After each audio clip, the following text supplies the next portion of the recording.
આ વિડીયો મોરબીના મચ્છુ ડેમનો છે, જ્યાં એવું લાગે કે ઉપરથી વાદળ જે મચ્છુ ડેમને મળવા આવ્યા હોય. અને કહેવાય છે ને, આની એક તમને ખબર છે પંક્તિ છે કે મચ્છુ તારા વહેતા ફીણ. પાણી તો હવે નથી જોવો ને, આમાં ફીણ જ વળી ગયા છે, એટલે પાણી તો બંધ થઈ ગયું છે.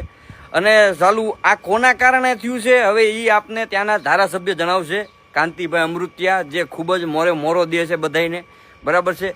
પણ સાહેબ, તમારે આ વસ્તુની અંદર મોરો દેવાની જરૂર છે કે જે કંપનીવાળાનું આ પાપ છે ને, એ પાપ એ લોકોને પીપળે ચડીને પોકારે ને એવું કંઈક કાર્ય કરવાની જરૂર છે. મને એવું દેખાઈ રહ્યું છે. બાકી મોરબીની જનતા, તમને ખબર જ છે કે આ વસ્તુ શેના કારણે થઈ છે ને શું કામ થઈ છે, બરાબર છે. હવે આ બાબત વિશે તમારે બધાને શું કેવું છે ખાસ કોમેન્ટમાં અવશ્ય જણાવજો. આ વિડીયોને ત્યાંના ધારાસભ્ય સુધી પહોંચાડજો ને એમને કહેજો કે આ શું છે. હવે ક્યારે જાગશો? જય હિન્દ.